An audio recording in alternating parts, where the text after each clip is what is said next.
Ay, hello guys, ito ang nangyari sa amin. Tignan niyo po. Yan, sasakyan ko bumaon sa buhangin.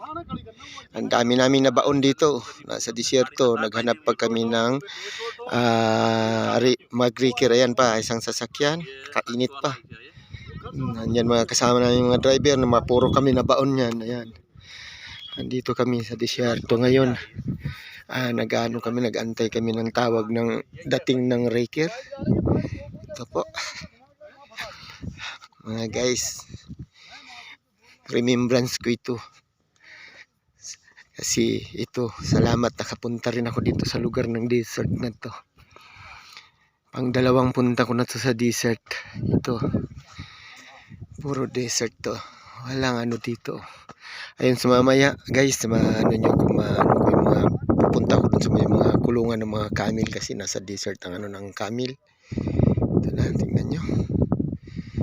Guys, grabe. Napakalawak ang disyerto. Hapon pa lang yan, sasakyan ko nabaon kami sa buhangin. Kaya naghahagilap na sila kay mga 6 o'clock. Kapag hindi namin tumaalis dito, pag umulan na to ng buhangin, matatabunan ng sasakyan namin. Nasa pinakababa kami na inabot. Ayan guys. Kaya naghanap na ang amo namin ng maghihahatak sa sasakyan namin. May pwesto na kasi oras na lang sa sunstorm na. Mag-uulan na ng buhangin dito sa desert. Gaumpisa na. Thank you for watching my vlogs.